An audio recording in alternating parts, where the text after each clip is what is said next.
Right, we jump right into the action. I don't know what the pre-flop play was here, but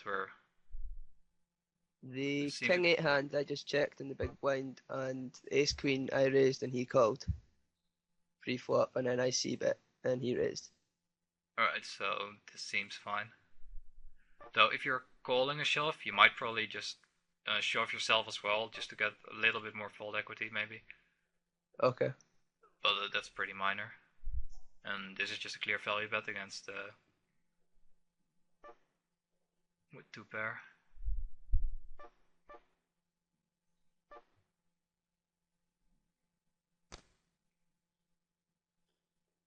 Do you remember having any reads on any of these players at the start of the No, session? Or? I just sat down like Alright, a yeah, that's couple of fine. hands before, so.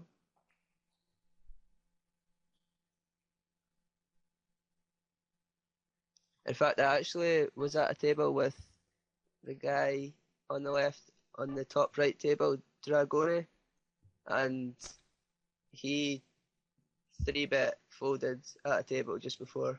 Alright, well he seems to be pretty nitty. So he probably 3-bet folded something like ace queen. Maybe, yeah.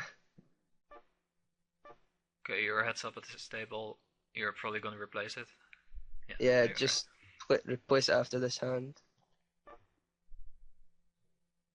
Okay, so queen 5 suited in the small blind. Do you raise this often? Or do you always fold?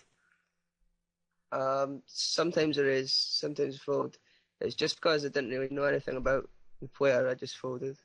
Alright, well, in general, when I don't know much about players, I tend to raise their blind as often as possible.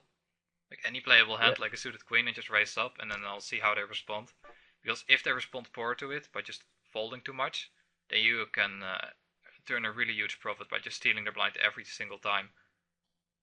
right. So I want to know as soon as possible whether they're the type that play back in blind versus blind, and if they're not the type, you Yeah, can just keep robbing them.